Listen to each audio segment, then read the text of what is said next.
রাখাইনের নিরাপত্তা পরিস্থিতির উন্নতি হলে বাংলাদেশ থেকে প্রায় 3,08,975 জন রোহিঙ্গাকে ফিরিয়ে নিবে মিয়ানমার। ভারতে ছাত্রদের আন্দোলনকে যুক্ত করে মোদি সরকারের বিরুদ্ধে রাজপথে আন্দোলনের প্রস্তুতি নিচ্ছে প্রধান বিরোধী দল কংগ্রেস। যুক্তরাষ্ট্রের সঙ্গে সমঝোতার 60 দিনের সময়সীমা এখন আর প্রযোজ্য নয় বলছে ইরান। উত্তর কোরিয়ার নেতার সঙ্গে নিজের খুব ভালো সম্পর্ক জানিয়ে দক্ষিণ কোরিয়ার সঙ্গে সামরিক মহড়া কমানোর ঘোষণা দিলেন ডোনাল্ড ট্রাম্প।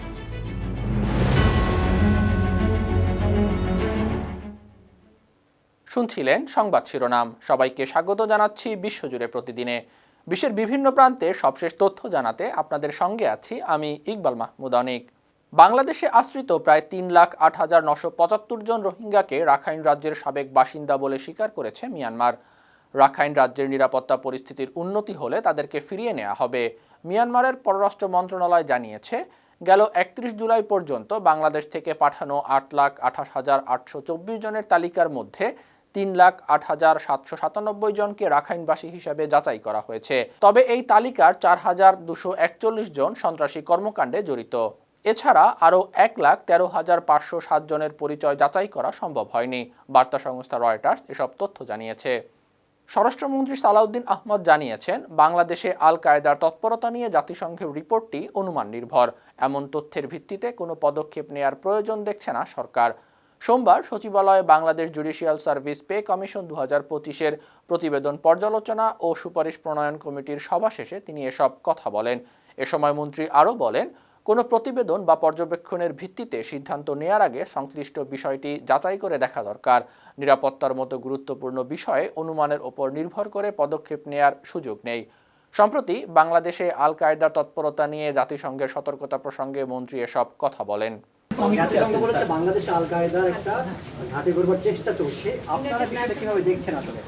কারা রিপোর্ট দিয়েছে আমি এখনো পড়িনি সেই রিপোর্ট।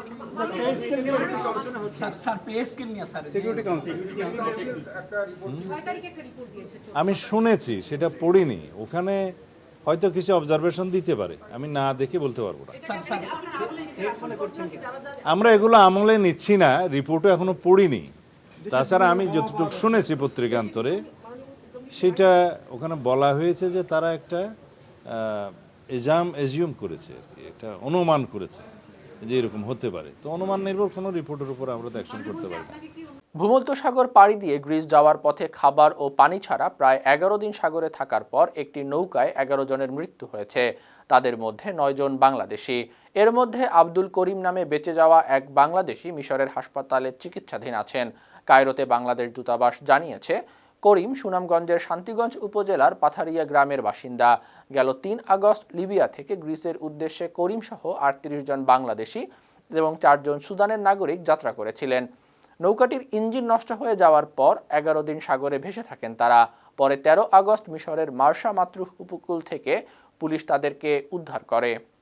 সংসদে মোদি সরকারের বিরুদ্ধে লাগাতার প্রতিবাদ এবং সরব ভূমিকার পর এবার রাজপথে আন্দোলনের প্রস্তুতি নিচ্ছে ভারতের প্রধান বিরোধী দল কংগ্রেস।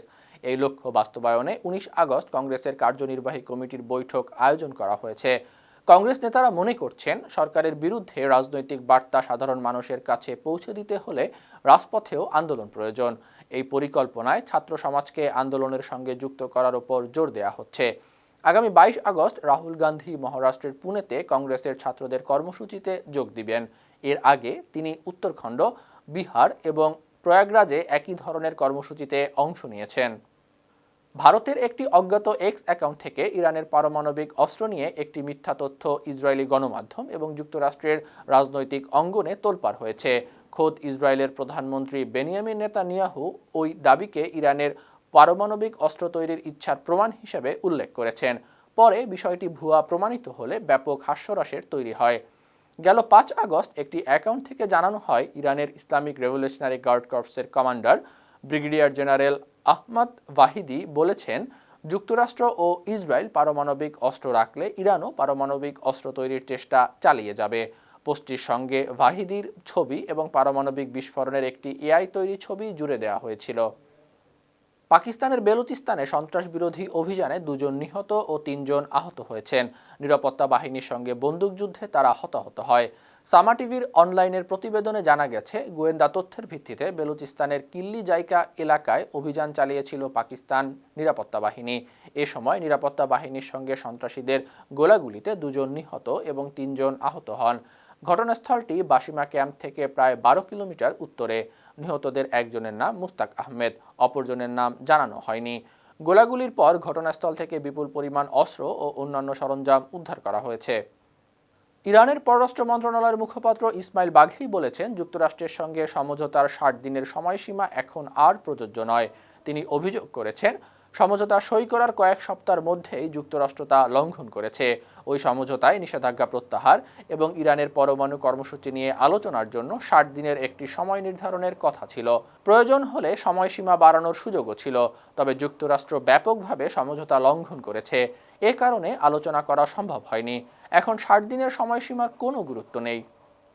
হরমুজ প্রণালী নিয়ে মার্কিন প্রেসিডেন্ট ডোনাল্ড ট্রাম্পের মন্তব্যের কড়া জবাব দিয়েছেন ইরানের সেনাপ্রধান মেজর জেনারেল আমির হাতামি। তিনি মার্কিন প্রেসিডেন্ট ডোনাল্ড ট্রাম্পকে উদ্দেশ্য করে বলেছেন, তেহরানের এমন রক্ষক আছে যারা প্রয়োজনে ট্রাম্পের পা ভেঙে দিবে। তিনি আরও বলেছেন, মধ্যপ্রাচ্যে মার্কিন ঘাঁটিগুলোকে আগের অবস্থায় ফিরতে দেওয়া হবে না।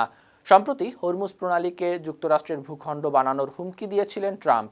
তার ওই হুমকির জবাবেই ইরানের সেনাপ্রধান এমন কড়া হুঁশিয়ারি দিলেন। ইরানের রাষ্ট্রীয় সংবাদ মাধ্যম IRIB এসব তথ্য জানিয়েছে। ইরানের বিরুদ্ধে যুক্তরাষ্ট্রের যুদ্ধে কানাডার অংশগ্রহণের তীব্র সমালোচনা করেছে ইরান।